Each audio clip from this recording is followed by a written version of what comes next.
இந்த விளாத்திக்குளம் +2 மாணவி இந்த கற்பழிப்பு கொலை வழக்குல பார்த்தீங்கன்னா, அந்த அந்த கற்பழிச்ச இந்த கொலையாளி என்ன சொல்லியிருக்கான்னு பார்த்தீங்கன்னா, அந்த பொண்ணு வந்து அ ஏற்கனவே வந்து கஞ்சா போதைய போட்டுட்டு 2 வாட்டி அந்த பொண்ண நான் ரேப் பண்ணிட்டேன்.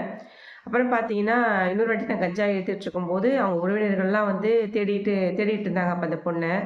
அப்ப தேடிட்டு இருக்கும்போது பார்த்தீங்கன்னா, திருப்பியும் நான் வந்து அந்த கஞ்சா போதைய போட்டுட்டு போயிட்டு, திருப்பி அந்த பொண்ண ரேப் பண்ணி அத அடிவயிறுல எட்டி உதைச்சு, கழுத்த முறிச்சு நான் வந்து கொலை பண்ணேன் அப்படின்னு சொல்லிட்டு வாக்குமூலம் குடுத்துருக்கிறான்.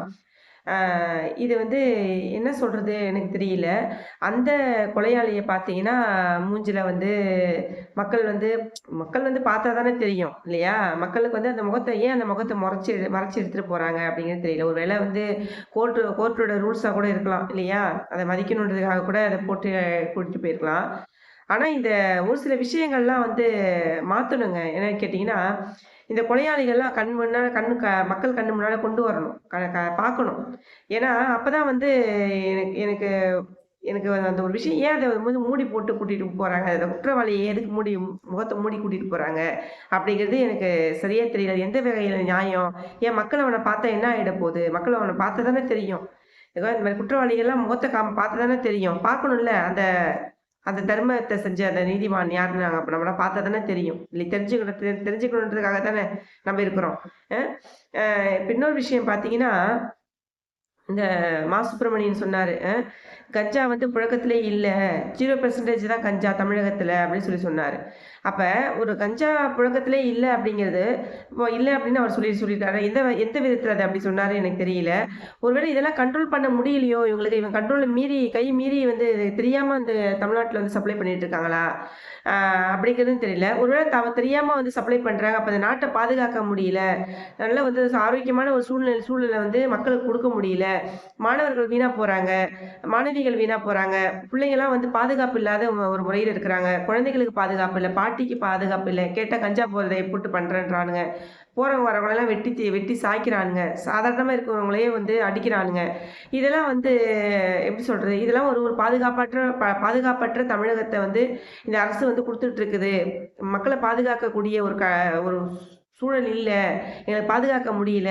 இதெல்லாம் எங்க கண்ட்ரோல்ல மீறி நடக்குது அப்டின்னா, உங்களுக்கு எதுக்கு இந்த ஆட்சின்னு நான் கேட்கிறேன். அப்புறம் எதுக்கு திருப்பி திருப்பி ஆட்சி அமைக்கணும்னு ஏன் ஆசைப்படுறீங்க? உங்களுக்கு தான் மக்கள் பாதுகாக்க முடியல. மக்களுக்காக தானே ஆட்சி. மக்களுக்காக தானே வரீங்க. அப்ப உங்களுக்கு முடியலன்னா, நீங்க போய் ஓரமா போய் ரெஸ்ட் எடுங்க. உங்களுக்கு கண்ட்ரோல் மீறி போகுதுன்னா ரெஸ்ட் எடுங்க. அத விட்டுட்டு எதுக்கு திருப்பி திருப்பி வந்து நீங்க எதுக்கு தமிழகத்த ஆட்சி செய்யணும்? நம்ம வந்து முதல்ல சிஎம்மா இருக்கணும். நம்ம வந்து அமைச்சரா இருக்கணும். அப்படின்னு எதுக்கு ஆசைப்படுறீங்க? நான் கேட்கிறேன். அது பார்க்குறவங்க கூட நல்ல ஆட்சி குடுக்குறவங்கள்ட்ட ஒப்படைச்சுட்டு போங்க. அவங்களுக்கு வழி விட்டு விலகி போங்க. அப்பதான் நெறைய பேர் வந்து அ நல்லவங்க தெரிஞ்சுக்க முடியும். உங்களுக்கு தான் முடியலல்ல. எப்ப நீங்க ஆட்சிக்கு வந்தாலும் இதுதான் நடக்குது. கொலை, கற்பழிப்பு இதுதான் நடக்குது. இந்த போதை கலாச்சாரம் இதுதான் நடக்குது. அ இப்ப இன்னைக்கு காலையில ஒரு நியூஸ் பார்க்குறேன். மயிலாடுதுறையில நடந்த நியூஸ் தாங்க. பார்த்தீங்கன்னா, ஒருத்தன் ஃபுல் போதையில தன்னுடைய மனைவியோட நடந்து போயிட்டு இருக்கிறான். ஃபுல் போதையில கூட்டிட்டு போறான். அப்ப பார்த்தீங்கன்னா, அவங்க 2 பேத்துக்குள்ள இது வாய் தகராறு வந்து அந்த மனைவிய அடிச்சு கொன்னுட்டான். அடிச்சு சாவடிச்சுட்டான். ஃபுல் போதை. என்ன? எப்படி அந்த அடிச்சு சாவடிச்சுட்டு, அந்த பொணத்து கூடயே படுத்திருக்கிறான். படுத்திருந்துட்டு அப்புறம் காவல்துறை அதிகாரிகள் வந்து கைது பண்ணி கூட்டிட்டு போறாங்க. என்ன நடக்குதுன்னே அவனுக்கு அப்ப கூட அது அந்த அந்த போதை தெளியல. அந்த அளவுக்கு ஒரு மோசமான தமிழகத்துல ஒரு மோசமான ஆட்சி நீங்க குடுத்துக்கிட்டு இருக்கீங்க. அப்படி இருக்கும் பட்சத்துல 0% கஞ்சா, 0 ஒண்ணும் போதை கலாச்சாரமே இல்ல அப்படின்னு சொல்றதெல்லாம் வந்து எந்த வகையில இது ஏத்துக்கப்பட சொல்லுங்க பாப்போம். அ இதெல்லாம் சொல்ல போனோம்னு வச்சுக்கங்களேன், நம்மள தற்குறிம்பாய்ங்க, தற்குறி பசங்க. இந்த சொம்பு தூக்கி, இந்த வந்து கொத்தடிமைலாம் வந்து கதறும். கமெண்ட்ல பாருங்களேன். வந்து கதறிட்டு கிடப்பாய்ங்க பாருங்களேன். நன்றி, வணக்கம்.